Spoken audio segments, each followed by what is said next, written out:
নজর রাখবো পরবর্তী সংবাদে। সকাল থেকে যখন ভোট গ্রহণ নির্বিঘ্নে শান্তিতে সম্পন্ন হচ্ছে একের পর এক জায়গায়, সেক্ষেত্রে দাঁড়িয়ে বিলোনিয়া থেকে অভিযোগ উঠে আসছে একাধিক।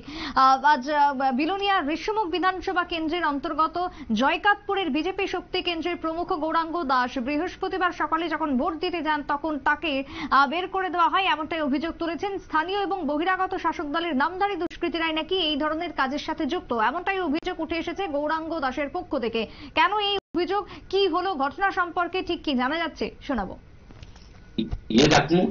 যদি কোন নেতৃত্বরা যদি আইয়ে গ্রাউন্ড লেভেলে আইয়ে ওদের তদন্ত করা, না আমার বুথ সভাপতি তার মদতে আছে, না আমি আছি, না কেউ আছে, আমরা একটা করতে আমরা বিজেপির করি, কিন্তু তার অত্যাচারে ঋষ্টুমুখী আজকে দেখে পঞ্চায়েত নির্বাচনে তার ক্যান্ডিডেট বিহারে জিতে পারে, ঠিক আছে ভালো কথা, আমরা ক্যান্ডিডেট জিতবো, জিতাম, কিন্তু যদি বিধানসভার যদি এমন করতো আমরা একটা ক্যান্ডিডেট বিধানসভা যাইতো, আমরা আশা রাখতে পারি, কিন্তু তুরুকের তাস খেলে দিছে, কারণ তার নাম আইয়ে না ডিফেন্স চৌধুরী হারে গেলে আর কি আইয়ে যা, আর কিছু আইয়ে যা না, চুপচাপ একজন মন্ডল সভাপতি চুপচাপ, না আমরা কোনো নির্দেশ দিছে, না আমরা কোনো কিছু করছে, সবাই দেখছে তো, এটা আইনও তো খালি ঋষ্টুমুখের জনতা দেখছে।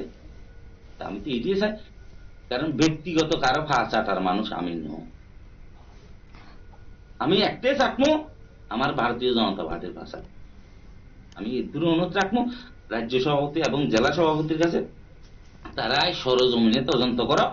হ্যাঁ, সাধারণ একজন মেম্বারের ক্যান্ডিডেট এখনো বর্তমানে আমি মেম্বার, হ্যাঁ এখনো বর্তমানে আমি মেম্বার অঞ্চলের দিকে, উপরে পার্টির দিকে শক্তি কেন্দ্রের ইনচার্জ, কিন্তু দেখা গেল কি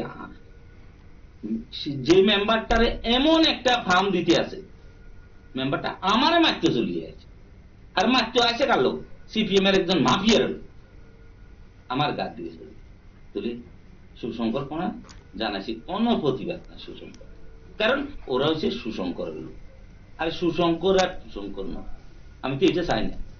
হ্যাঁ, একটাই কথা তাদের, সুশঙ্করের একটাই কথা, এ অসুর বলতে আমি না খালি ঋষ্টুমুখের আরো। আপনারা শুনলেন অভিযোগ গৌরাঙ্গ দাসের। তবে আজকে একদিকে যখন ভোট শান্তিতে নির্বিঘ্নে সম্পন্ন হয়েছে, বিজেপির পক্ষ থেকে দাবি করা হচ্ছে সেই জায়গায় একাধিক ক্ষেত্রে অভিযোগ উঠে এসেছে বিজেপি কর্মীদের বিরুদ্ধে। তবে ভোট মানেই অভিযোগ পাল্টা অভিযোগ থাকবে। এখন এই অভিযোগের ভিত্তিতে তদন্ত কতদূর হয় এবং নির্বাচন কমিশনের পক্ষ থেকে কি বৃত্তান্ত দেওয়া হয় শেষ মুহূর্ত পর্যন্ত, সেটা এখন দেখার। ছোট্ট বিরতির পর ফিরে আসবো, সঙ্গে থাকুন।